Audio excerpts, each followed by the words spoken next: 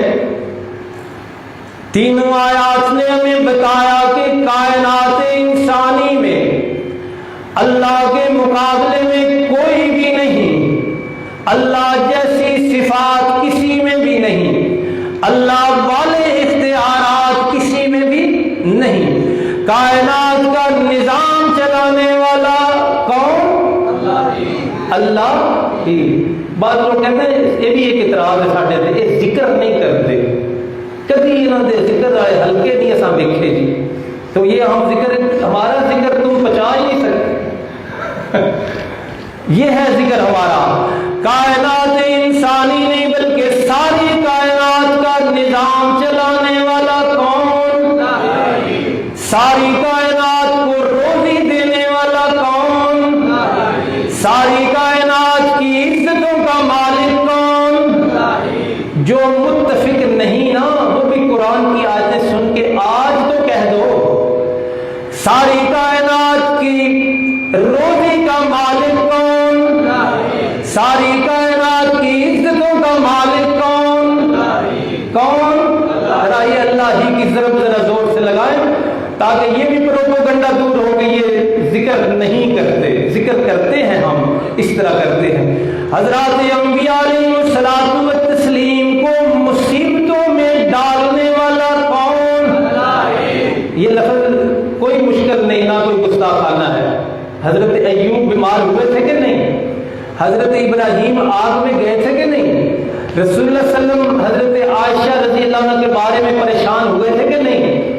آپ کے دندان اقدس شہید ہوئے تھے کہ نہیں؟ اس لیے کہہ رہا ہوں کہ سارے نبیوں کو بھی مصیبتوں اور آزمائشوں میں ڈالنے والا کون؟ اور نبیوں کا مصیبت سے نکالنے والا کون؟ گویا آدم علیہ السلام کا حاجت روا کون؟ حضرت ایوب کا مشکل کشا کون؟ حضرت ابراہیم کو آگ سے بچانے والا کون؟ حضرت ایوب کو صبر جیسی نعمت سے نوازنے والا کون؟ حضرت یوسف کو کنویں سے نکال کر مصر کے تخت پہ بٹھانے والا کون؟ حضرت یعقوب کو صبر دینے والا کون؟ حضرت یعقوب کی بجھی ہوئی روشنائی لوٹانے والا کون؟ ہاں یہ ہے ہمارا ورد، اسی پہ قائم رہیے اور اسی پر قائم رہنا ایمان ہے۔ میں صاف صاف کہہ رہا ہوں، ایک دن بھی ذہن میں آئی یہ بات کہ یہ تکلیف میری فلاں جگہ سے دور ہو سکتی ہے، ایمان گیا، اس میں وہ بڑے سادہ سادہ اعتراض ہیں۔ لو جی میں ڈاکٹروں کے پاس کیوں جاتے ہو؟ آپ ڈاکٹروں کے پاس خدا سمجھ کے جاتے ہو؟ یہ تو چھوٹی سی بات ہے۔ اچھا سب سے بڑا پروپیگنڈا اس کا آخر میں جواب کہ یہ نبیوں کو نہیں مانتے، ولیوں کو نہیں مانتے۔ یہ جتنی باتیں میں نے کی ہیں، کہیں کسی نبی کی نبوت کے خلاف بات کی؟ میں تو کافر ہوں اگر نبوت کے خلاف بات کروں۔ کسی ولی کی ولایت کے بارے میں نے بات کی ہے؟ ہم کوئی کسی نبی کی نبوت، رسالت اور سچے ولی کی ولایت کے منکر نہیں ہیں۔ وہ پروپیگنڈا ہے سارا کہ نبیوں کے گستاخ ہیں تو ولیوں کو نہیں مانتے۔ ہم کہہ رہے ہیں صاف صاف کہ اللہ والی صفات کسی نبی میں نہیں ہیں، اللہ والے اختیارات کسی ولی کے پاس نہیں ہیں، نہ کسی زندہ کے پاس، نہ کسی مردہ کے پاس، نہ کسی حجر کے پاس، نہ کسی شجر کے پاس، نہ کسی گھوڑے کے پاس، نہ کسی کتے کے پاس۔ یہ میں نے اس لیے بولا کہ لوگ مان رہے ہیں، کہہ رہے گھوڑے بھی دیتے ہیں، حتیٰ کہ اللہ معاف کرے کتوں کو بھی خدا سمجھا ہوا ہے، اور مردے دفن کر کے ان کی باتیں کی جا رہی ہیں۔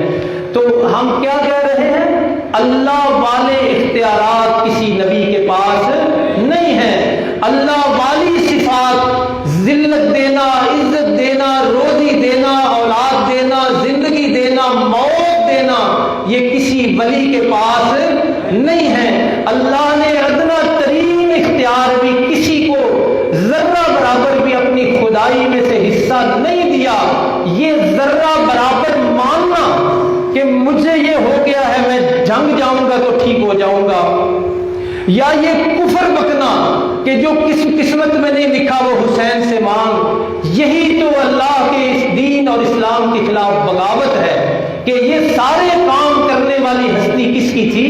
اللہ کی۔ اور ہم نے، ہمارے مولویوں نے اور ہمارے معاشرے نے کیا سے کیا بات بنا دی، اور پھر اس حد تک بنا دی، اس حد تک بنا دی۔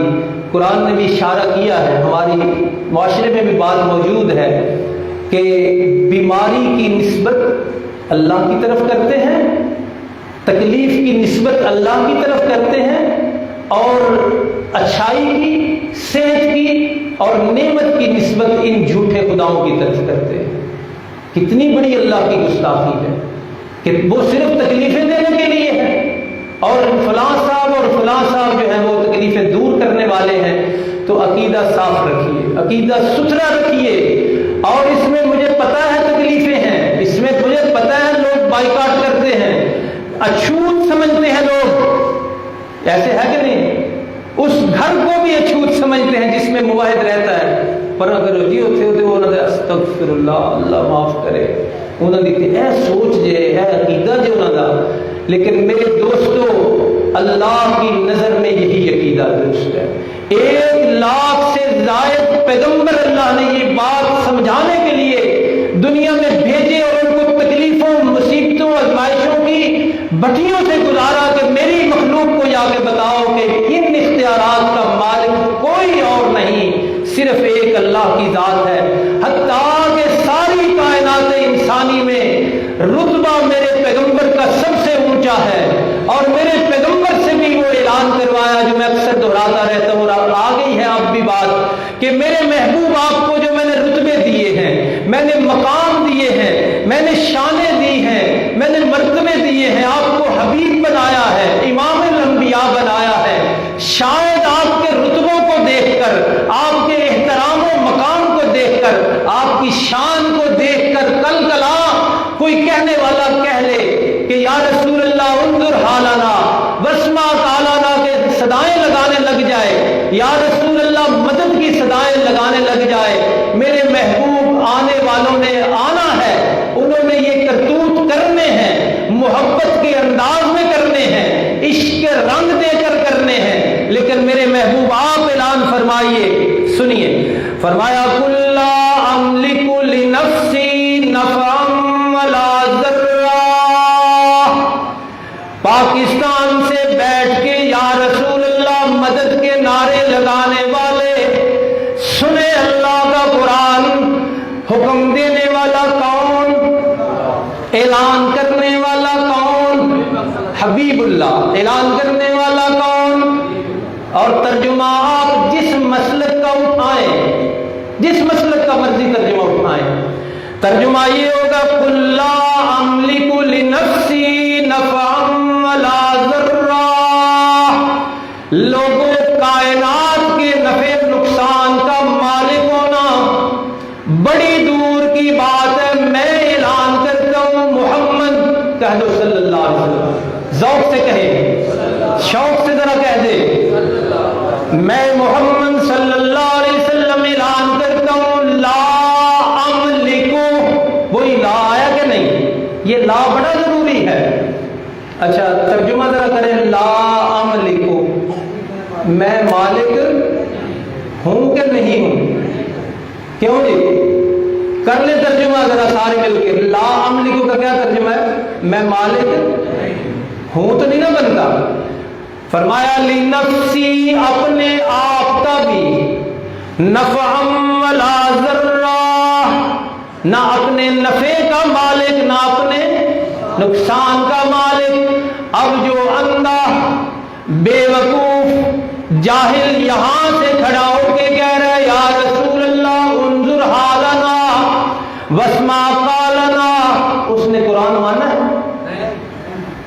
نبی کا فرمان مانا ہے؟